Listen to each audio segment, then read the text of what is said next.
Hey, hey, hey. welcome. It's Valentine's Day. It's Valentine's Day. You know what? It's funny is that as somebody who's been single forever,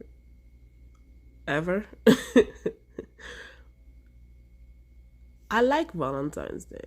I do. Like, and it's a weird thing to like when you've been single forever, but I've always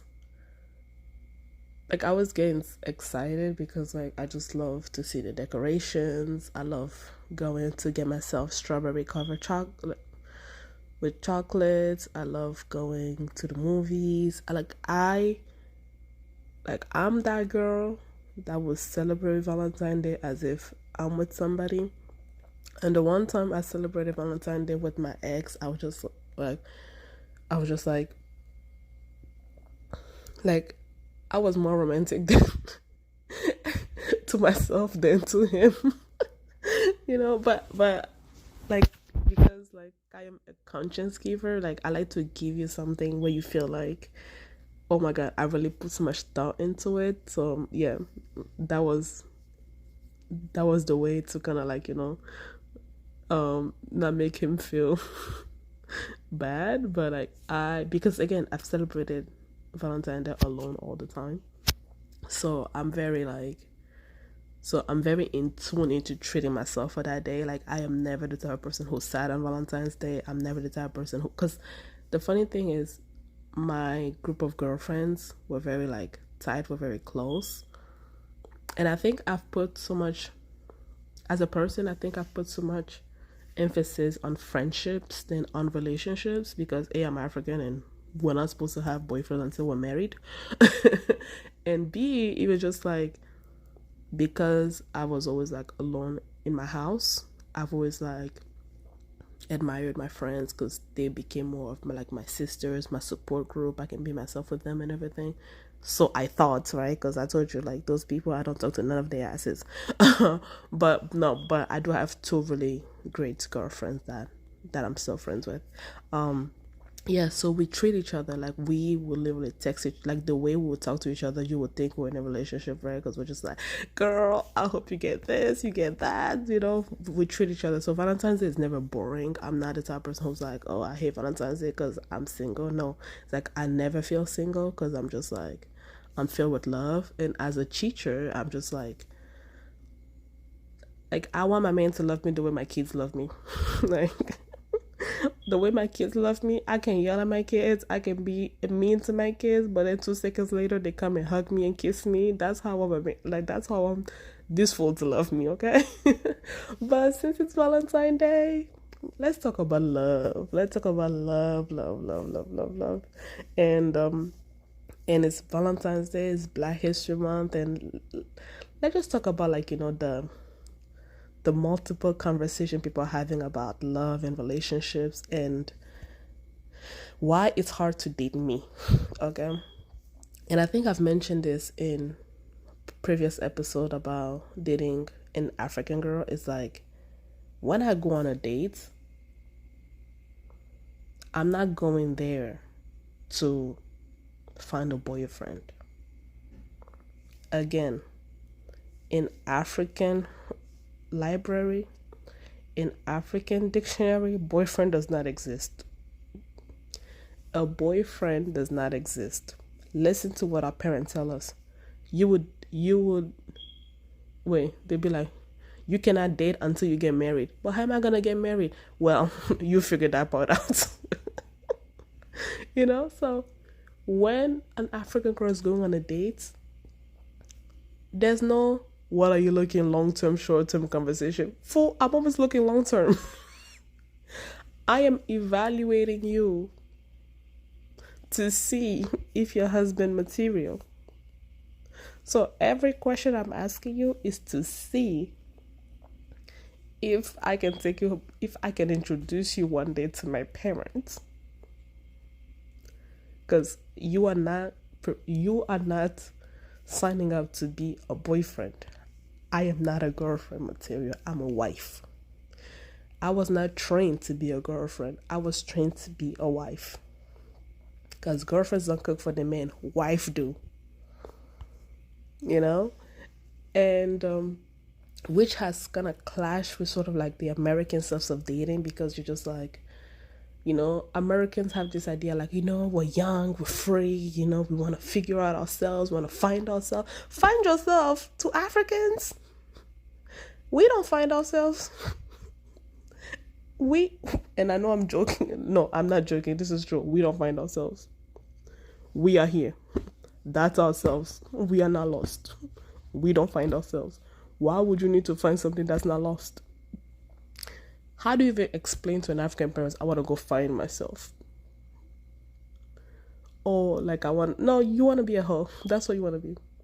You want to be a hoe. And I honestly think that has been, like, I honestly think that in my youngest years, that's why I did not date. That's like, and I do talk to, like, okay, I've talked to a lot of men, but I've only had one boyfriend. And people are like, oh, like, girls always say that because, they might be sleeping with different men, and they'll just say one to kind of look perfect or pure. A guy literally said that to me because I told him, like, he was the third guy that I kissed and everything. He's like, oh, stop lying. Like, you don't have to act like a good girl. And I'm just like, fool, I'm not acting like a good girl. Trust me. If I wasn't raised African, I'll probably be a hoe. But no, I'm not trying to act like a good girl. Trust and believe that. I'm literally telling you the truth because he could not believe how at 25 years old I've only kissed 3 guys. And I'm just like, you think I could just go around kissing people? Like, the hell? Like, what? Right? So, when it comes to dating, it's like, yeah, I feel like, and when I look at like my close girlfriends, they've had either one relationship like me or 2, and then they got married, right? Because we go at the table to be married. We, like, the way our mindsets are wired is like, I know I'm a wife. I'm not looking for a boyfriend because that is beneath me, right?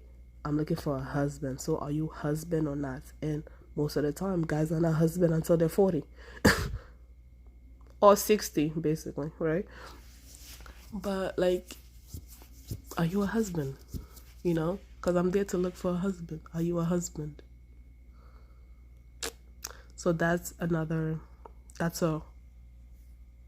hurdle. Like, me and my girlfriend were talking about this because we both had really bad breakups, and I told her, I was like, I am not getting, like, the next guy that I date will end up to be my boyfriend. Oh, will end up to be my husband. Like, I would be intentional. I would tell him from day one, this is what, you know what I mean? And she was just like, yeah, girl, like, and in our cultures, that's what happens, right? Guys don't come and be like, and it's funny because I'm Congolese, but I'm very American. Like, my Congoleseness have a limit. Because a Congolese guy will meet you the first day, they'll be like, nakobala yo, which means, like, God will marry you. And as an American, you're like, what the hell? You're a freak, right? Because from your American standpoint, you're like, don't you want to get to know me first? Like, go on a date and everything. Then, like, they'll meet you day one. They'll be like, my heart is beating for you and I will marry you. Which is like so strange, but this is how people get married, right? And the conversation is towards marriage. So I've always had 2 extremes, right? And I've always had, like, I will marry you from day one and I want to sleep with you. And I'm just like, I don't want either right now. Neither. I don't want you to marry me from day one because, like, I don't know you, and I feel like I'm the type of person that needs time to know people because my trust level is very, like I don't trust easily. So I need to get to know you forever. But that system of saying I will marry you puts you at ease because you're just like, oh, this person is is looking to be married, right? But the dilemma about being with an African or Congolese person is that although African men are taught to value marriage, no, to value getting married, they are not taught to be good husbands. So that's the problem. Because me, I am not just looking to be married, I am looking to have a good husband. In my family, there has, I think, only two people have had like one person forever, but they cheat like on each other and everything. The women in my family are either divorced or never got married. So the track record in my family is not really that great, you know. I'm conscious of that when I'm looking for a partner, because I'm like, I don't want to have stepchildren. Like, I will adopt. Adopt children would be different than having stepchildren, right? I'll adopt, but I don't like. I want to have a nuclear family. Not to say that you know having step family is bad and everything, but like I want to be. Because I just saw so much trauma and problems within those settings. I'm very like I want to break this generational curse when it comes to relationship and marriage, right? I don't want to just be married. I want to have a good husband and a husband to me and a great father to my children, right? So, because of that, when somebody comes and be like, "Oh, I want to marry you," and they want to do like, because like most of the time people don't take long to be married, right? Like, you know that those, oh, we met after 6 months, we got married. Those are very common in African household. They're very common. And people, and you will have your grandparents, they will last like 50 years and everything because, you know, women are more understanding. Like older women were more understanding than I think I would be understanding, because I'll be like, listen, I don't want to have a divorce, but if you push my butt too far, I will have the divorce, right? So yeah, I'm very cognizant of that. It's like, yeah, I look at my cousins, I look at and my male cousin and I, when we used to talk daily, we used to have this conversation. He was also telling me the same thing, because his father have like a lot of children with different women, and one time we were having a conversation about like we want to be the first to have like be with somebody that we truly love, be in a nuclear family, like we have our first child together, we have our children together, everyone have the same last name. Now I will hyphenate my name because I strongly believe that I want a man to come and add to what I have and not take away from me and everything. So yeah, so we were having these conversations about like breaking this generational curse, because it feels like it's a curse. It feels like marriages in our family don't last. And if you stay, which I've seen a lot, some family members will stay, they will stay with the title of being married, but they are not in a marriage. Like, the man is cheating on them, they are doing their own, like they are living separate lives and everything. And I don't want, like, because of my own personal trauma, because of my own abandonment issues, I don't want to be in a state where it's like I'm with, like, your like your presence is there but you're not present. That would kill me. That would kill me. That would definitely kill me. So I don't want that. So when So yeah, that's why when a guy comes in and be like, "Oh, I want to marry you," and they want to kind of like talk to me on the route to be married, like that freaks me out because I'm just like, whoa, whoa, whoa, whoa, whoa, whoa. I don't want to make a mistake. Because again, if you have my black ass go have a bougie wedding in front of Jesus, in front of my talkative, judgmental Congolese community,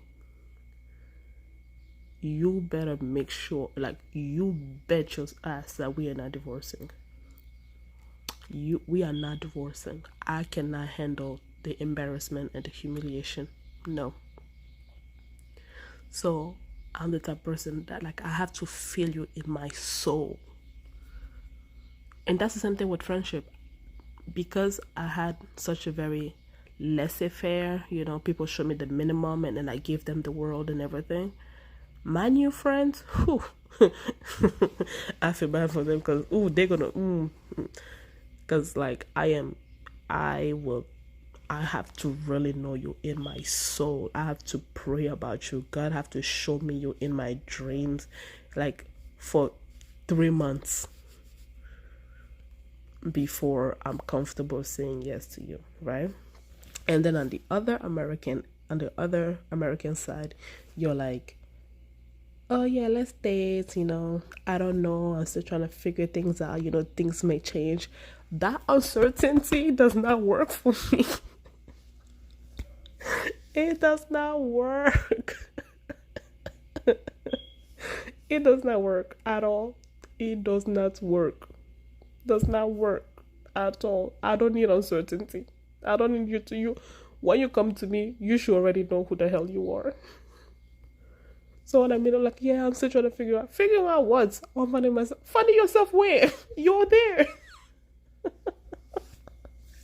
Like, I'm African. Like, what do you mean you're finding yourself? From what? When did you lose yourself? Where did you lose yourself? Like, I cannot deal with that uncertainty. I cannot. And I cannot give it up to chance, I can't. The only thing I give up to chance is Jesus. But I mean, give him up to that thing freaks me out. And then let's talk about race, right? I am a Congolese, African, black young woman.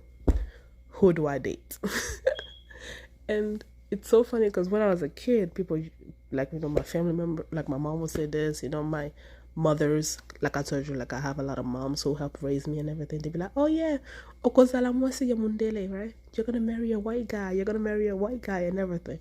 And then when I started growing up, like my friends would just say, like, oh yeah, you're gonna marry a white guy, and then it. And I think when my mothers were saying that, they were just like, in their head, since we're going to America, only white people live in America, because that's sort of how America is displayed to Africans, right? There's more white people in America and everything. So just like, oh, you're gonna go to school with white kids and everything. Black people don't get mad. We don't know really the slavery history like that. Like, we did not know it when I was a child. So let me just say that, right? So when my friends started saying that, we're just like, oh, like, not that I'm looking back at it, it was because they thought I was a white girl, right? Because I told you, like, if I had a penny for every time somebody called me a white girl, I would be a millionaire right now, right? So they were just like, oh, since you act white, you're a white girl, a black guy, like, black men are not gonna put up with your demands or your standards and everything, blah, blah, blah, blah. And I never really paid attention to that until I went to college. When I went to college, it became like, you only hang out with white people, you're only doing this and everything, blah blah blah. Like, like I remember this. I had my friends sit me down like, oh no, you are like our Michelle, you need an Obama. And my joke was like, you do know that he's half white, right? They were like, shut up, he's black. And then some people were just, so my dating preference became people's concern. And the funny thing was that until I went to college, I'd never been on a date. I'd never been on a date whatsoever. I'm African. We're not supposed to go on dates, Jesus Lord. We're not supposed, especially when, like, we go to college when we're 18. 18? I had my first boyfriend at 23 and my mama thought I was too young. And you think I would have a boyfriend at 18, right? So it was just like, Jesus, and you feel weird because you're just like, I don't want to seem like a punk and not tell these kids like I've never even been on a date, I never even been kissed and everything. So I was just like looking at them like, what the hell is going on, right? So because my dating experience became a concern for other people, I was just like, I became subconscious about it, right? I became like, oh, I don't want to, I don't want to betray, my black side or like, and then I feel like the white friends that I had around me, they kind of sensed that because my black friends would say stuff like, they would literally say in front of my white friends and all of that. They just sense that like, oh yeah, well maybe she doesn't like us, or she doesn't, like, I'm not gonna ask her out because she's probably gonna say no because she has to date a black guy and everything. And I felt like I was just like, damn, I am between a rock and a hard place, because in my heart of hearts, when I would talk about the type of man I wanted, I will always base it on character. I will always base it on character. I don't, and that's why even when I go on dates, I will ask guys questions like, have you ever hit a girl? What are your triggers? Like, do you believe like in shouting and cussing at a woman and all of that? Because those are the stuff that I was exposed to. So when I will talk about what I wanted, right? Like, I don't want a man who will beat on me. I want somebody who's generous, somebody who can apologize. I want like a ride and die. Like I want somebody who's gonna go above and beyond for me and everything.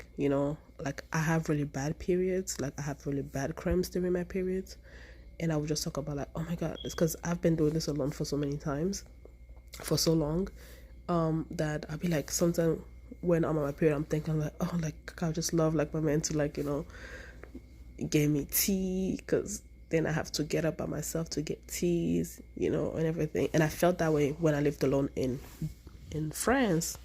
I was literally on the floor. I could not move. Like I did not know people, and then I was just like, I can't move. I haven't eaten in a couple of hours. I need help, and I would just be like, oh, I just want a man who will come in and be like, hey, let me help you, pick me up, and take care of me until the pain go away. So I've never had a color attached to that man. Although when I was younger, like, because I used to have this friend who was biracial. Like I loved her. I think I was in love with her brother. I was like, okay, right? So I've always been like, I've always kind of liked mixed guys, guys who were mixed, right? I've always found them cute. Like when I was younger, living in Africa, I found the mixed kids cute because I used to go to the city where my dad used to live for vacation, and we used to live, and he used to be friends with this with this guy who used to work at this other men who were in a biracial relationship, and their boy was beautiful. So when I was younger, yeah, so I had like a mix, like I was just like, I did like a mixed guy and everything, and I thought these guys are cute and all that. But like when I came to like wanting a partner, I never put a color to it. I never had a color to it. So because like I've had people were signaling me, people were talking and everything, I started going on dates with black guys, and then All my dates were bad. Can I be honest? All my dates were trash. One guy came high, and I didn't like that. I couldn't breathe, you know. Another one, that's when I started being called white. Now they started telling me like, oh yeah, you're too strong, you're too independent, you're too this, you're too that, you're too this, you're too that. And like, I've never really like gone on a date with a white person, but like the white guys that I hung out with, like as friends, as acquaintances, like looking back, I can see that they liked me and everything. But whenever I was with them,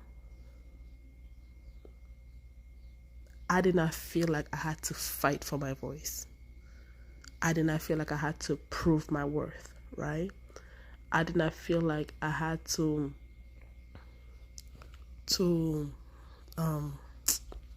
how can I say it? I did not feel like I had to boost them up, to make them feel like men, because they were already men, right? They came in as men and everything. And they had this attitude of wanting to impress me. Whereas when I was going on dates with black men, I had to impress them. I had to show my worth to them, and in my relationship, when I dated a black man, my boyfriend was black and everything. In my relationship, that was literally the thing, right? He felt like he can only impress me before I became his girlfriend. And when I became his girlfriend, I had to impress him to remain his girlfriend. And I'm like, oh, you got it wrong, boo-boo. You know that quote, like the same thing that you did to get him is the same thing that you need to do to keep him? That applies to me too. That applies to me too. If you're going to be sweet, help me when I'm having my cramps before I was your girlfriend, I'm expecting you to help me when I'm your girlfriend. That bastard, when I became his girlfriend and I was going to my cramps, that bastard was snoring. But before I was his girlfriend, he got up. And I think that's why I accepted to be his girlfriend too. Because I remember it was my first time having my period when I was with him. And this man woke up at 3 a.m. He made me tea. He was there. And I was like, oh, you can go back to sleep. He's like, nah, I'm going to sit here.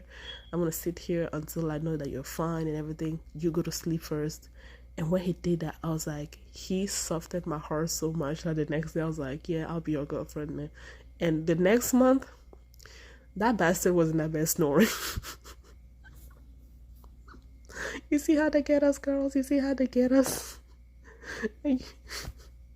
That bastard was snoring, and I'm like, hey, can you wake up? Can you make me tea? He's like, I'm tired. And I was like, well, what? So facing those differences and being told constantly like, oh yeah, especially by black men, like, yeah, your standards are too high. The stuff that you want, like, only a white guy would give it to you and everything, blah, blah, blah, blah. And I'm just like, I guess, So I think that's what turned me off with black guys. But again, I've never put a color to it, and I'm never going to put a color to it. Any man that would treat me the way I deserve to be treated will be my man. And the funny thing is, like, the men who taught me to have high standards were black men.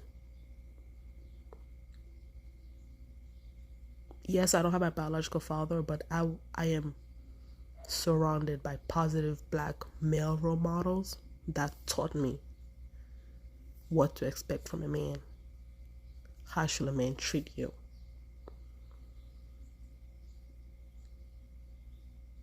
A man pays the bill. You don't have to ask a man to pay for the bill. He just picks up the bill. That's one thing I love about African men. African men will take care of you. They'll take care of you, his third mistress, and you will not know that he has 3 mistresses. I don't have to worry about splitting the bill with an African man. An African man just pays the bill. That's another cultural thing that that's another cultural thing that like some white people don't do, because I lived in Europe and they were talking about going Dutch. Like if I'm going out to eat with you and your man, and you guys are picking up separate checks, child, I am looking your man sideways. Like I am losing respect for your man, and I'm using like I can't.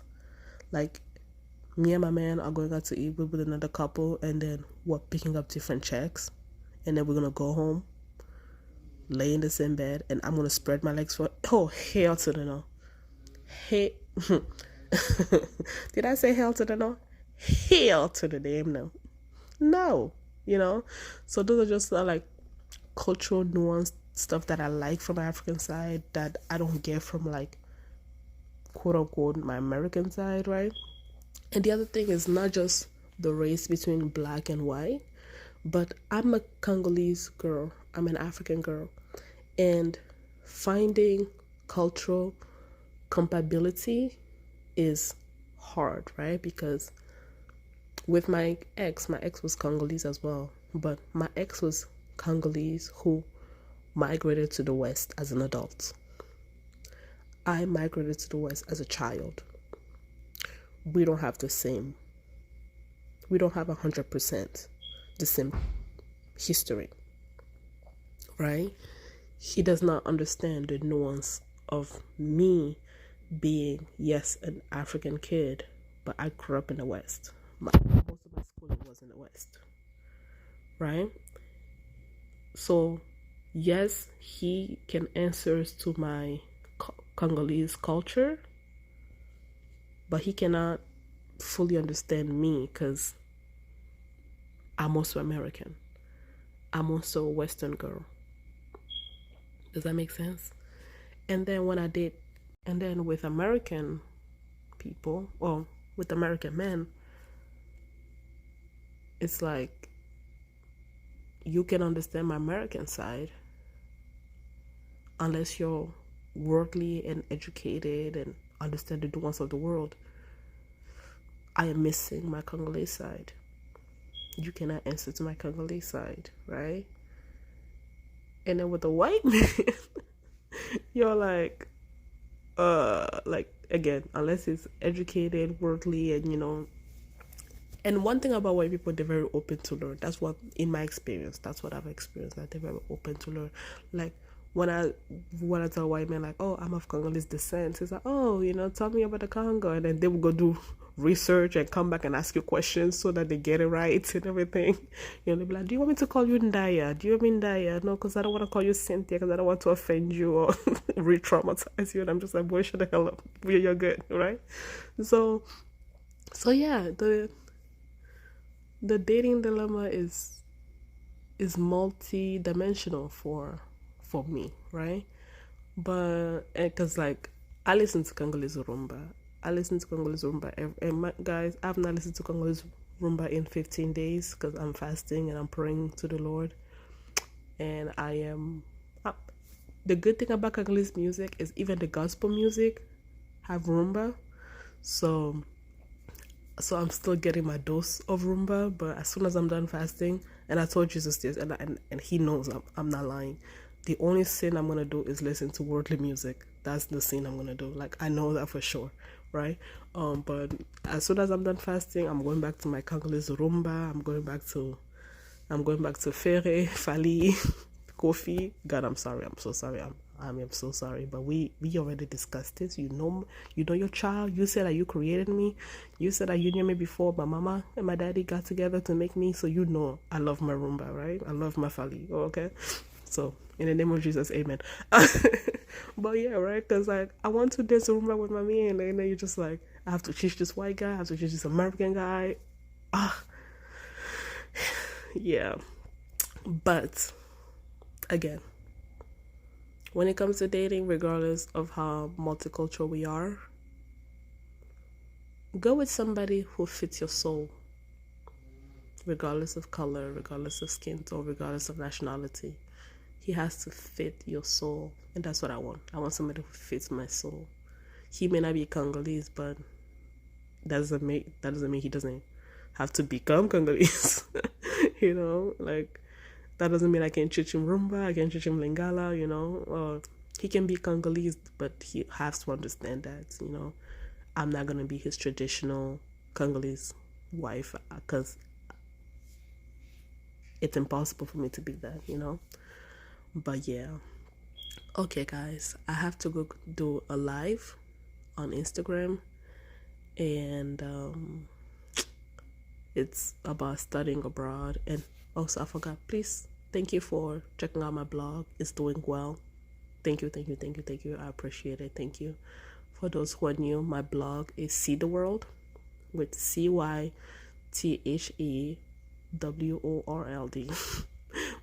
But thank you so much for spending this Valentine Day with me.